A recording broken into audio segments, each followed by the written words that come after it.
சிம்லா ஒப்பந்தத்தை தற்போது பாகிஸ்தான் ரத்து செய்திருப்பதாக செய்தி வெளியாகியிருக்கின்றது. 1971 இந்தியா பாகிஸ்தான் இடையே ஏற்பட்ட போரை நிறுத்தும் வகையில் 72 சிம்லா ஒப்பந்தம் போடப்பட்டது. சிம்லா ஒப்பந்தத்தின் மூலம் பாகிஸ்தானின் ஒரு பகுதியாக இருந்த கிழக்கு பாகிஸ்தானை வங்கதேச நாடாக பாகிஸ்தான் ஒப்புக்கொண்டது. இந்தியாவில் காஷ்மீர் உள்ளிட்ட விவகாரங்களில் பாகிஸ்தான் தலையீடு இருக்காது என்றும் ஒப்பந்தம் மேற்கொள்ளப்பட்டது.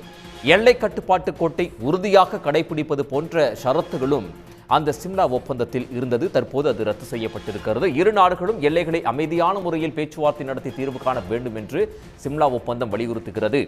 இரு நாடுகளும் பரஸ்பரம் போர் கைதிகளை விடுவிக்க வேண்டும் என சிம்லா ஒப்பந்தம் உறுதிப்படுத்தி இருக்கின்றது. சிந்து நதிநீர் ஒப்பந்தத்தை இந்தியா ரத்து செய்ததை அடுத்து சிம்லா ஒப்பந்தத்தை தற்போது பாகிஸ்தான் ரத்து செய்திருக்கிறது.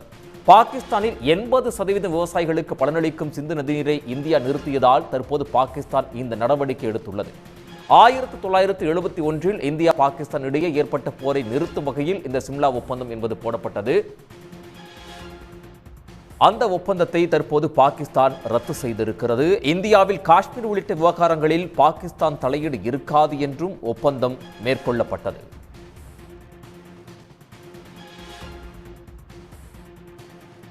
உடனுக்குடன் செய்திகளை தெரிந்து கொள்ள சன் நியூஸ் பெல் ஐகானை கிளிக் பண்ணுங்க.